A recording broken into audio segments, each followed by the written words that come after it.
Russ Douglas 222 again, hi there, and hopefully got another exclusive for you here, starting with unboxing. Literally, here's the box, just arrived this morning.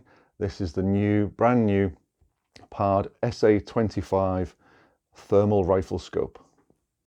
Okay, so apart from slitting this sellotape, I haven't opened this. It arrived just a couple of hours ago. Thanks very much to George from PrecisionNightVision.com. I'll put the link to his shop in the description below. So this is the first UK unboxing that I know of for the brand new range of PARD thermal rifle scopes. So here we have the PARD SA25.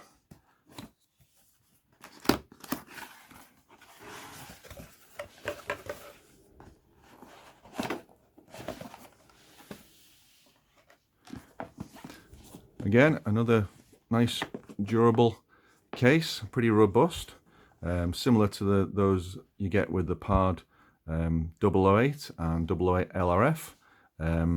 So let's see what's in here.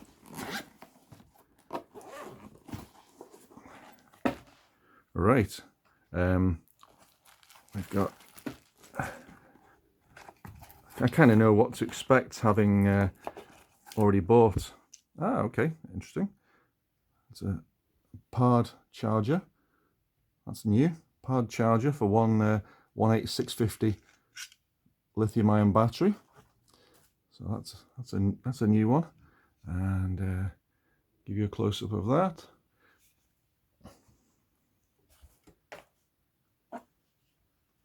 We have the PARD drawstring soft bag with, right, that's got seven mounting holes, and the capstan headed screws are on the left, so that's identical to the PARD 008 LRF scope mount, and hopefully is a product improved version. So interesting, that one pulls in, and this one is captive. We've got the removable small recoil arrestor stud, removable via a small Allen key there. So that's pretty standard for anyone who's already seen the PARD 008 LRF. What have we got in the bag? We have cable and a couple of shims. Ah, that's interesting. PARD are now supplying a couple of thin shims. I'll measure these in a second. Okay, having just replaced the battery in one of my two digital micrometers, I can tell you that these two PARD shims, one's measuring as 0 millimeters and one's measuring at 0.1, so they definitely feel very thin. So it may even be that one is 0.05 millimeters and one is 0.1 millimeters. In my own experience, shimming both the PARD, because they're digital scopes, they're not optical scopes, so they require shimming. I do a lot of digital scopes, day or night vision. From my own experience, the PARD 008 and the 008 LRF require between 0.7 millimeters and 1 millimeter of shimming. So these shims, they're very neat, and they obviously fit here just by the last bolt hole, but I would say that even using both of those together doesn't quite come close to the amount I've had to shim both my PARD 008 LRFs and before that the PARD 008. So brilliant idea to supply some shims. It's basically a quick fix before they do the whole hog of redesigning the this Picatinny adapter, because it may well be that it doesn't need designing if it's used for 1.7 HMRs or the like, or centerfire rifles. But I know for air rifles and for 2.2 rimfire, for example, shimming is definitely required, and I don't believe this is going to be enough shimming, but we'll see. So we have, keep them in there, so 3 countersunk head Allen mounting screws, 3 Allen keys, cable, pretty standard, micro USB. Oh, and obviously the supplied cable is to power the battery charger, and yep, and it's a completely different connection to the signal out socket on the side of the PARD thermal scope.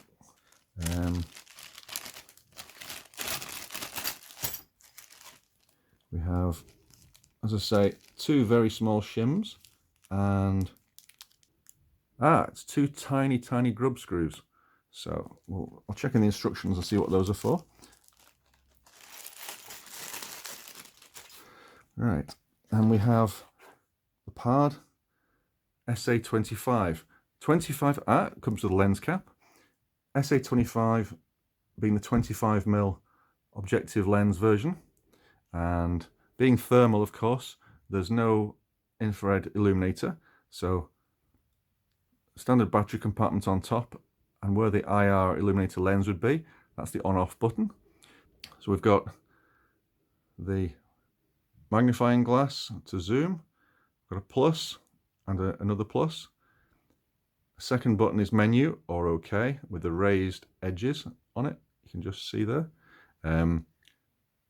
Third button, it'll be for the laser pointer, which the grub screws for adjusting windage and elevation. That might actually be what the 2 tiny grub screws are for in the packaging, we'll see.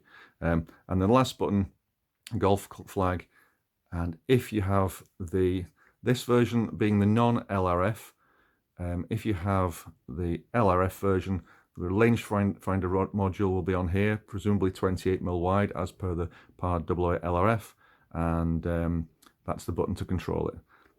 We've got we've got an video out control here, and I have seen on the PARD website, I'll put a link to that below, the PARD website shows this rifle scope with a compact bracket and a 5-inch 800 by 600, so 4:3 ratio head-up display HUD screen plugged directly into this video output. So I'm hoping we'll be able to, with this week, and we do a full review, I'm hoping we'll be able to plug this output into my Yukon MPR video recorder and record what we can see. Just undo the battery compartment, nice and smooth. And oh, one tip by the way, if any of you have grinding, you feel sort of grit in there, the top tip for this is from Bruce is a little bit of Vaseline on the threads for this cap. Don't use silicone oil, because silicone oil might insulate the contact, and it's a battery contact after all. Okay, so we have PARD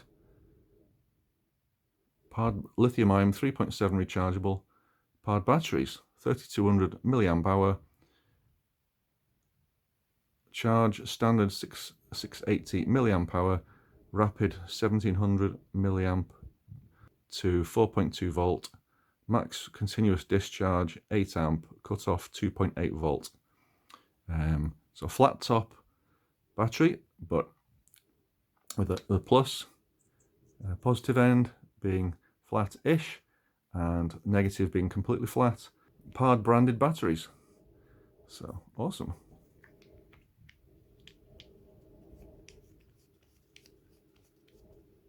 So that's everything that's in the box. Before I get to the instructions, I'll just pull the scales over and tell you that the rifle scope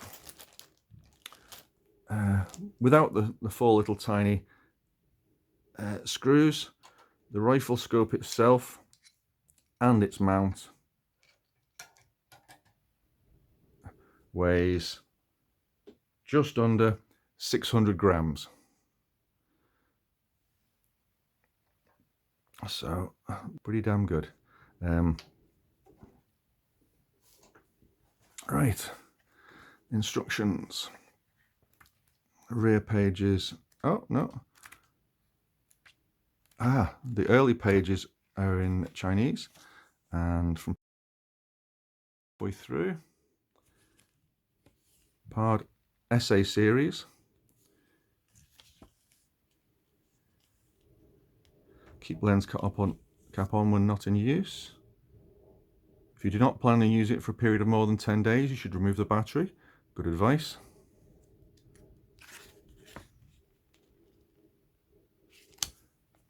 I'll show you. You can always pause this if you want to see all this information. So there's SA19, 19mm objective lens, and naturally shorter range. So human it can detect at 700 meters, car, vehicle at 1 kilometer. SA25 is 980 and 1960. SA35 is 1500 and 3000. So basically 1 mile to detect a human and best part of 2 miles to detect a vehicle. And the SA45, 1800 meters and 3800. So over a mile, over 2 miles. The weight is listed as 350 grams with battery. Sensor on all models is 17 micron, 384 by 288. Diopter plus or minus 5. Reticle 8 styles, 4 colors. And color palettes: white hot, black hot, red hot, in hot, sky. Lithium ion battery with some protection. IP67 waterproofing, and the housing material 6067 aeronautical alloy aluminium. People read aircraft grade aluminium and they say, oh, there's just aluminium is just aluminium, but what those descriptions mean is aircraft grade aluminium alloy, a lot stronger than aluminium itself, but not much heavier. Packaging, description, main features, components and controls. So guide to the controls. Number 6 is for ranging, so obviously that's laser rangefinder version only. Battery installation. I should mention that although the PARD SA25 battery end cap on the left here feels a lot slicker and smoother than that of the PARD AA LRF on the right, they are interchangeable, so the threads have not changed. Diopter adjustment for the eyepiece. Objective lens. Full description of the menu function. Interface mode for menu. Unique ID. Language. Laser rangefinder menu, which we don't have here. Hot track functionality.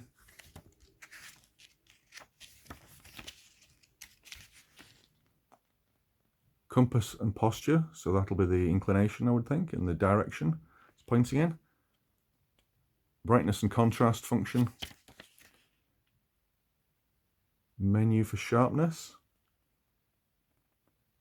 Blind pixel compensation, so if any pixels fail, this is to detect and compensate for blind pixels. You can select auto mode or manual mode. Description of that.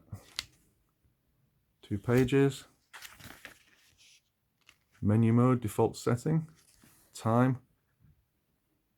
Warranty information. And blank page. I sold on my PARD 008 to buy the 008 LRF, and this is very reminiscent of the PARD 008. Probably feels slightly more compact. Because we've not got the laser rangefinder, we've got 2 sections of weaver rail, both sides. It looks like Picatinny, but I do believe that this is slightly shallower than a full-on Picatinny. So it can be, I've found it with the PARD 008 LRF and 008, if I wanted to add on external IR illumination, this bracket can be a little bit fiddly to get your Picatinny clamps onto, but it can be done. Great that they've included a lens cap. That's listening to customer feedback. It's not attached by a thread, but it could be. We've got the standard PARD style objective lens for focus. It's not, yeah, it's a nice amount of stiffness, that. There's obviously no adjustment because there's no IR illuminator. And oh right, at first it felt locked up, but it was just maximum clockwise rotation. So yeah, that moves pretty freely for the diopter adjustment. And let's just switch it on. Yeah, small red LED comes on. PARD symbol. Okay, first, the battery light bottom right is flashing, and it says it's in hot is the menu, the option. By the way, I've just had to unscrew it anti-clockwise quite a long way to get the reticle in focus. That is the reticle I prefer to use, which is handy when I'm using the PARD 008 or 008 LRF. So that's handy. And there does appear, it's just switched itself off, low battery. So I'll go and put the battery on charge for the rest of our testing. So my conclusions, I would say that the shims are a good idea, providing shims, but I would say almost certainly we're going to need more of a shim than those two very, very thin shims. 3 screws, 3 Allen keys provided, 1 battery charger provided with 1 branded PARD battery. So that's everything we'll need to get started. And this PARD thermal scope itself, the SA25, feels very, very nicely built, just like the PARD 008, PARD 008 LRF. The objective focus is a little bit stiffer than the diopter focus, the eyepiece focus, and there is a rubber lens protector, objective lens protector provided, and obviously on this model, no rangefinder, so key 4 is kind of surplus to requirements. 5 screws on the bottom, sorry, 5 screw holes on the bottom, so lots of mounting options to fit the rifle scope to your rifle of your choice. Excellent stuff. So keep watching for more exclusive reviews on technical reviews, comparisons with other thermal scopes, thermal spotters. Keep watching my channel for more on this. Please subscribe and like if you do, and there'll be lots more to come, and hopefully a lot sooner than it has in the past. And I'll keep trying to improve the audio as well. Hello, is there anybody there?